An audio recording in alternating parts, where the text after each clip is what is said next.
हर 100 में से 35 लोग गंजे। मैंने ऐसी क्या क्या गलतियाँ की जिससे मेरा हेयर फॉल और भी तेज़ी से बढ़ गया था।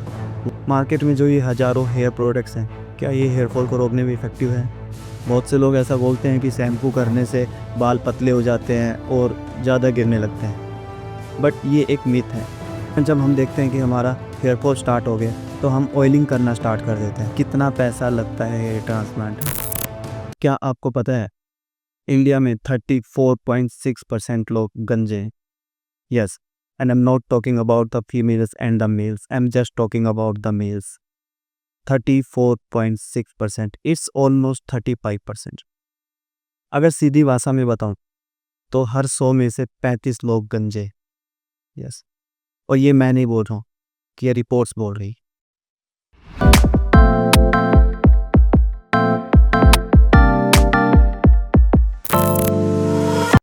हाय, I am Jatin Vashishth and आज की इस वीडियो में हम बात करेंगे मेल पैटर्न बाल्डनेस के बारे में।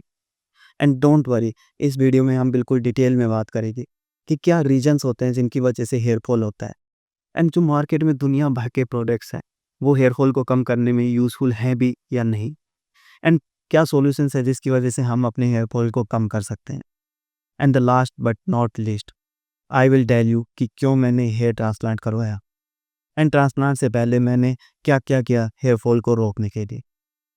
तो इस वीडियो में लास्ट तक बने रहे और बिल्कुल भी मिस ना करें, because this video is going to be a very very very informative for you.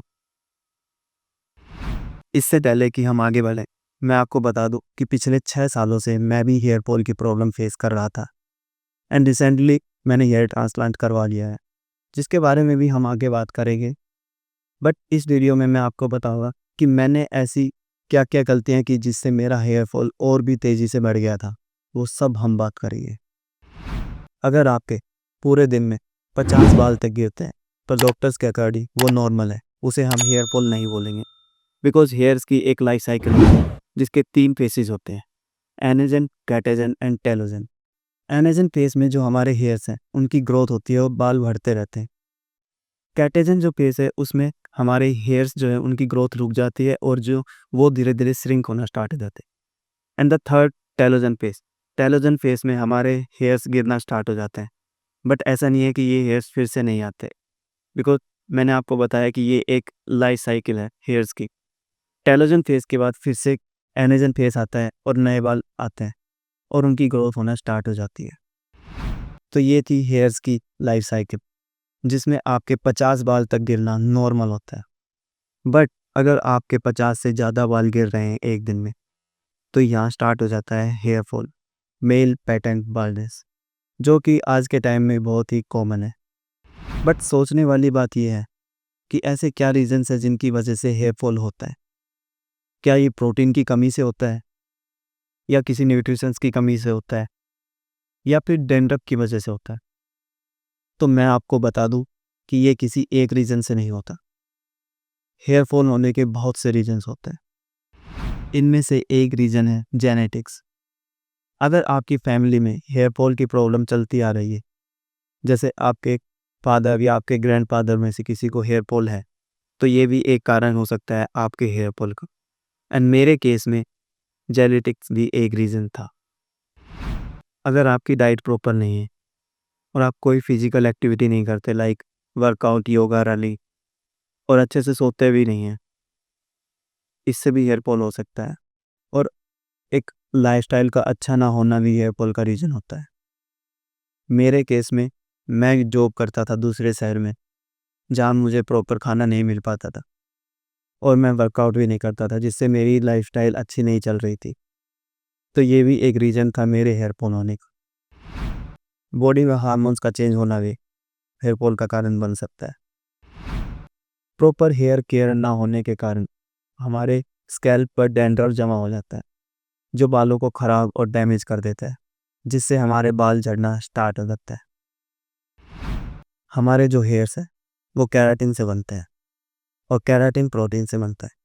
तो अगर आपकी बॉडी में प्रोटीन या अन्य किसी न्यूट्रिएंट्स की कमी है, तो भी आपके बाल गिरना स्टार्ट हो सकता है। यार, इंडिया में इतना पोल्यूशन है कि लोगों के लंग्स ख़राब होने लग गए हैं, तो ये तो फिर भी बाल हैं, कब तक सर्वाइव करेंगे पोल्यूशन में?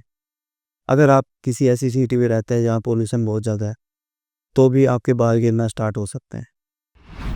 रीजंस की तो हमने बात कर ली, बट अब इस हेयर फॉल को रोके कैसे? और मार्केट में जो ये हज़ारों हेयर प्रोडक्ट्स हैं, क्या ये हेयर फॉल को रोकने में इफ़ेक्टिव है? तो मैं आपको बता दूँ कि मैंने बहुत से हेयर प्रोडक्ट्स यूज़ किए हैं। मैंने त्राया भी यूज़ किया है, मैंने मामा अर्थ भी यूज़ किया है, मैंने आदिवासी हेयर ऑयल भी यूज़ किया है और मैंने बहुत सी कंपनियों की हेयर कमीज़ भी खाई है। बट इनसे मुझे 1% भी रिज़ल्ट नहीं मिला और आपको भी नहीं मिलेगा अगर आप ये प्रोडक्ट्स यूज़ करने की सोच रहे हैं या यूज़ कर रहे हैं तो। ये कोई भी प्रोडक्ट्स मेल पैटर्न बाल्डनेस में इफ़ेक्टिव नहीं है। मैं ऐसा नहीं कह रहा कि ये प्रोडक्ट्स इफ़ेक्टिव ही नहीं है।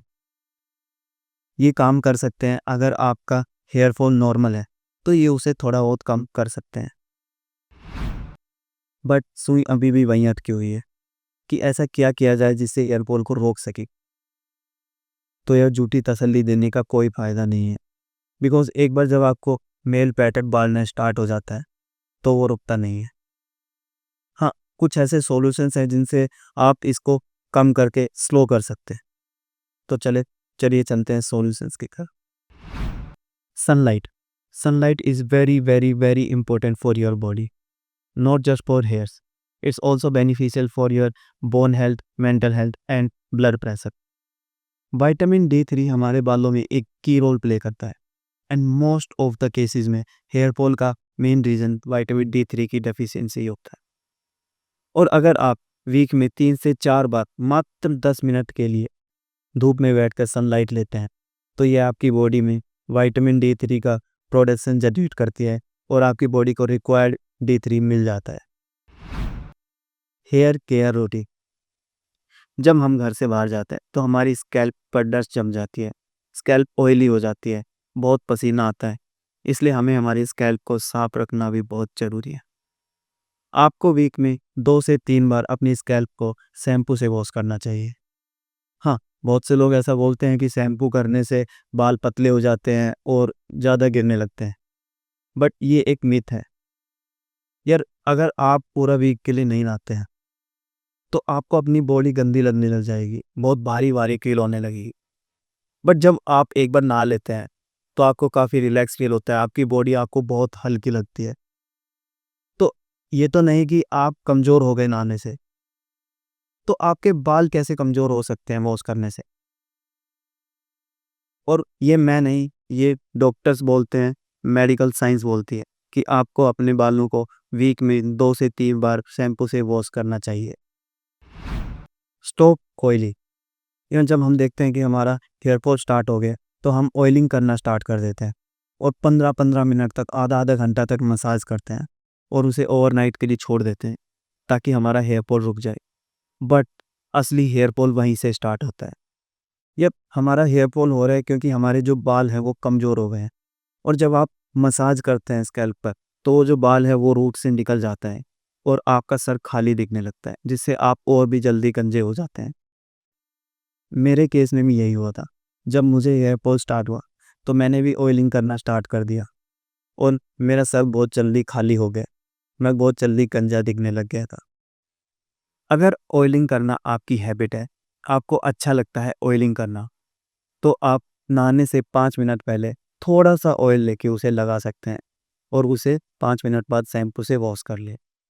बट ऐसा आप वीक में 1 बार कर सकते हैं, इससे ज़्यादा नहीं। Water intake. पानी का इनटेक बढ़ाएँ। पूरे दिन में मिनिमम 3 से 4 लीटर पानी ज़रूर पिएँ। इससे आपकी बॉडी हाइड्रेट रहेगी और आपके बालों के लिए पानी बहुत ज़रूरी है। लाइफ़स्टाइल। अपनी लाइफ़स्टाइल को थोड़ा चेंज करें। एक अच्छी डाइट फ़ॉलो करें। आई एम नॉट सेइंग कि आप महँगी चीज़ें खाएँ, बट गंदी चीज़ें ना खाएँ। शुगर के इनटेक को थोड़ा कम करें। 7 से 8 घंटे की अच्छी और गहरी नींद लें और एक्सरसाइज़ ज़रूर करें। इससे आपका ब्लड फ्लो बढ़ेगा और स्ट्रेस कम होगा। अगर आप ये सब फ़ॉलो करते हैं, तो आपका हेयर फॉल ज़रूर कम हो सकता है। अब ये तो बात हुई कि हेयर फॉल रोके कैसे या फिर कम कैसे करें। बट अगर आपका हेयर फॉल बहुत ज़्यादा हो चुका है और आप गंजे दिखने लगे हैं, तो डोंट वरी, यहाँ भी आपके पास 3 सॉल्यूशंस हैं। Number 1, shave head. Keep your head shave.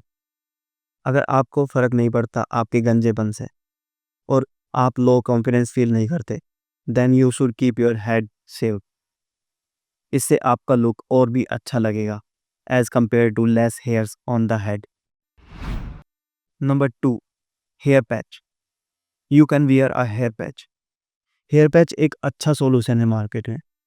इससे आपको एक अच्छी खासी डेंसिटी मिल सकती है आपके हेड पर, बट इससे आप लो कॉन्फिडेंस फील कर सकते हैं क्योंकि आपको पता है कि आपके हेड पर जो हेयर्स हैं वो आर्टिफिशियल, और इससे आपको स्कैल्प पर ईचिंग हो सकती है क्योंकि हेयर पैच लगाने के बाद आपकी स्कैल्प को एयर पास नहीं होती, जिससे आपकी स्कैल्प पर पसीना आ जाता है। And the third solution is here transplant, जिसमें आपके ही हेयर्स आपको लगाए जाते हैं और ये जो रिजल्ट होगा वो बिल्कुल नेचुरल हेयर्स का होगा। बट हेयर ट्रांसप्लांट की भी कुछ लिमिटेशंस होती हैं। अगर आपका गंजापन बहुत ज़्यादा है, आपका खाली एरिया बहुत ज़्यादा है और डोनर एरिया कम है जो आपके खाली एरिया को फिल नहीं कर सकता, तो ऐसे में हेयर ट्रांसप्लांट आपके लिए एक बेस्ट ऑप्शन नहीं हो सकता। ऐसे केस में आपको हेयर पैच की तरफ जाना चाहिए। अगर मैं अपनी बात करूँ तो मैंने हेयर ट्रांसप्लांट को चुना था और 2 मंथ्स हो चुके हैं मेरे हेयर ट्रांसप्लांट को। अभी मेरा शेडिंग फेज चल रहा है।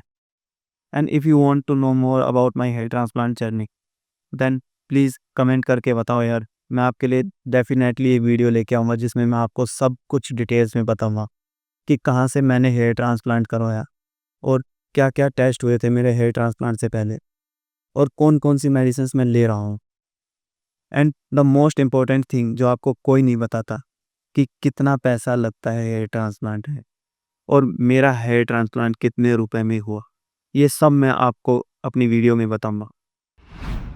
तो अगर आप भी हेयर ट्रांसप्लांट करवाने की सोच रहे हैं या फिर आप मेरी हेयर ट्रांसप्लांट की जर्नी को देखना चाहते हैं, तो चैनल को सब्सक्राइब कर लो और वीडियो को लाइक करके उन सभी लोगों को शेयर कर दो यार जो हेयर फॉल की प्रॉब्लम से परेशान है, क्योंकि मैं हेयर से रिलेटेड वीडियो लेकर आता रहूँगा आपके लिए। तो मिलते हैं नेक्स्ट वीडियो में।